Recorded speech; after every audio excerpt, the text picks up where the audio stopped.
नमस्कार, तुम्हा सर्वांचे आपल्या ह्या नवीन व्हिडिओमध्ये खूप खूप स्वागत आहे। तर आज मी तुम्हाला घेऊन आलेली आहे नाशिकमध्ये नुकताच संपन्न झालेला खानदेश महोत्सव यामध्ये। तर या खानदेश महोत्सवाचे आयोजन सीमाताई हिरे आणि रश्मिताई हिरे यांनी केलेले होते आणि नुकताच हा कार्यक्रम नाशिक येथील ठक्कर डोम येथे संपन्न झाला।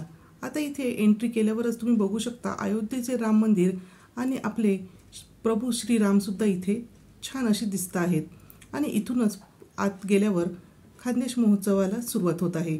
आता खानदेश महोत्सवामध्ये बरेचसे स्टॉल लागलेले होते। जसे नेहमी आपले प्रदर्शन भरते तशाच पद्धतीचे बरेचसे प्रदर्शनाचे स्टॉल हे नेहमीप्रमाणेच होते, पण यामध्ये काही जे क्वचित स्टॉल होते तर ते थोडेसे वेगळे होते, ते मी तुम्हाला दाखवणार आहे। आणि बाकीचे हे जे स्टॉल आहे तर तुम्ही बघू शकता काही ठिकाणी फरसाण वगैरे विकायला आहेत, त्याचबरोबर चॉकलेट्स आहेत आणि इथे ज्वेलरी सुद्धा विकायला आहेत।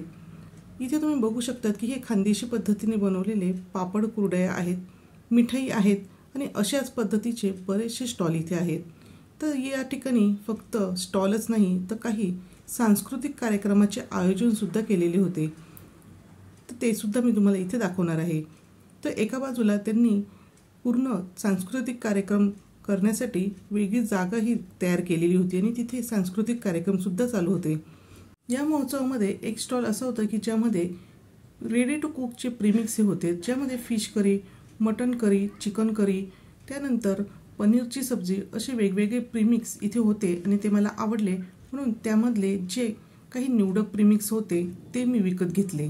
त्यानंतर एका दुकानामध्ये खूप छान अशी भाजलेली जवस सुद्धा मुखवास म्हणून विकायला होती आणि या ठिकाणी तुम्ही बघू शकता की हा महोत्सव पाहण्यासाठी बऱ्याच प्रमाणात गर्दी सुद्धा होती। स्टॉल हे नेहमीप्रमाणेच होते आणि काही निवडक जे स्टॉल होते तर ते थोडेसे वेगळे होते। त्यानंतर इथे तुम्ही बघू शकता खूप छान छान मूर्त्या हे विकायला होत्या आणि आता मी तुम्हाला या ठिकाणी कोणते कोणते स्टॉल लागलेले आहे त्याची एक झलक दाखवणार आहे।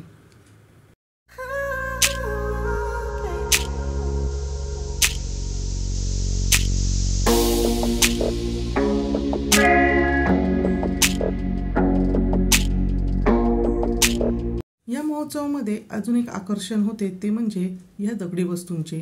अगदी सुंदर आणि सुबक अशा या दगडी वस्तू इथे उपलब्ध होत्या। या वस्तू लहानच नाही तर मोठ्या आकारात सुद्धा इथे उपलब्ध होत्या, पण या लहान वस्तू अगदी सगळ्यांचे लक्ष वेधून घेणाऱ्या होतात आणि वेगवेगळ्या वस्तू या दगडी खूप छान अशा इथे उपलब्ध होत्या। आता या दगडी वस्तू लहान आकारात तर होत्या पण मोठ्या सुद्धा आकारात इथे होत्या। त्याचबरोबर या स्टॉलवर अगदी सुरेख अशी देवाची वस्त्र सुद्धा विकायला होती आणि ह्या वस्तू बघण्यासाठी अगदी सर्वजणांची गर्दीच जणू झालेली होती। आता या वस्तू मोठ्या आकारात ज्या आहेत त्या सुद्धा मी तुम्हाला दाखवते। तुम्ही बघू शकता की इथे जातं आहे, वरवंटा पाठा, उखळ अशा या वस्तू ठेवलेल्या होत्या आणि ते सुद्धा सर्वजण येणारे अगदी आनंदाने बघत होते। आता मी तुम्हाला एका आजींना भेटवणार आहे ज्या खापरावरची मांडे अगदी सुंदर अशा करतात। तर त्यांना मी त्यांचे नाव विचारले तर त्यांचे नाव कुसुम पाटील असे त्यांनी सांगितले आणि आजूबाजूला या ठिकाणी खूप जास्त प्रमाणात आवाज होता, त्याचबरोबर गर्दी होती, त्यामुळे मी इथे व्हॉइस ओव्हर करूनच हा व्हिडिओ तुम्हाला दाखवत आहे। तर या आजी ज्या आहेत तर त्या पाथर्डी फाटा येथे राहतात आणि तिथेच त्यांचा घरगुती हा व्यवसाय आहे। अशा या आजी गेल्या 25 वर्षापासून या खापरावरच्या पुरणपोळ्या म्हणजेच मांडे हे तयार करतात। यांच्या मांड्यांची खासियत म्हणजे हे मांडे मैद्यापासून तयार न करता यांनी गव्हाच्या पिठापासून तयार केलेले होते, त्यामुळे ते खायला अतिशय मऊ लुसलुशीत त्याचबरोबर चविष्ट असे होते। असे हे मांडे सुद्धा मी या आजींकडून विकत घेतले। तर आता ह्या आजी कसे मांडे बनवत आहेत त्याचा मी अगदी छोटासा व्हिडिओ तुमच्याबरोबर शेअर करत आहे।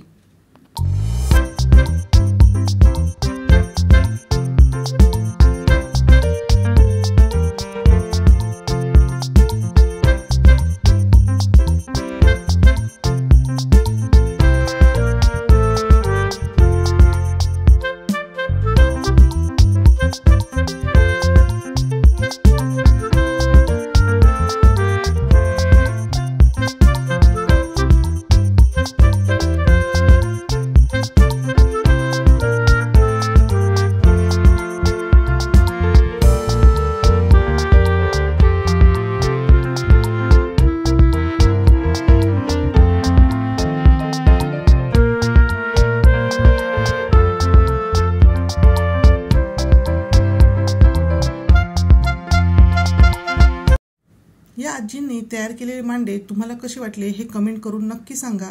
आता मी या आजींकडून काही मांडे जे आहेत ते पार्सल करून घरच्यांना खाण्यासाठी घेऊन गेले। आता यांच्या इथे फक्त मांडेच नाही तर बाकीसुद्धा भजी, वडापाव, पाववडा असे विकायला होते। त्यानंतरचा अजून एक स्टॉल जो होता तो म्हणजे पाणीपुरीचा। त्यामध्ये वेगवेगळ्या फ्लेवरच्या अशा ह्या पाणीपुरी उपलब्ध होत्या। त्यानंतर या ठिकाणपासून पुढे सगळे फूड स्टॉल होते। यामध्ये बरेच आपले नेहमी खातो ते सुद्धा पदार्थ होते, त्याचबरोबर खानदेशी पद्धतीने बनवले जाणारे पदार्थ सुद्धा इथे उपलब्ध होते। तर इथे खापरावरचे मांडे होते, त्याचबरोबर थालीपीठ, झुणका भाकर, शेंगोळे असे जे खानदेशामध्ये प्रामुख्याने बनवले जातात असे पदार्थ विकायला होते। त्याचबरोबर नॉनव्हेज सुद्धा इथे खानदेशी पद्धतीने तयार केलेले सुद्धा उपलब्ध होते। या ठिकाणी होती शेगावची कचोरी, मूग भजी, वांग्याचे भरीत, वेगवेगळ्या प्रकारची घावणे, थालीपीठ, धपाटे असे हे वेगवेगळे पदार्थ आम्ही चाखून बघितले आणि याचा आस्वाद सुद्धा घेतला।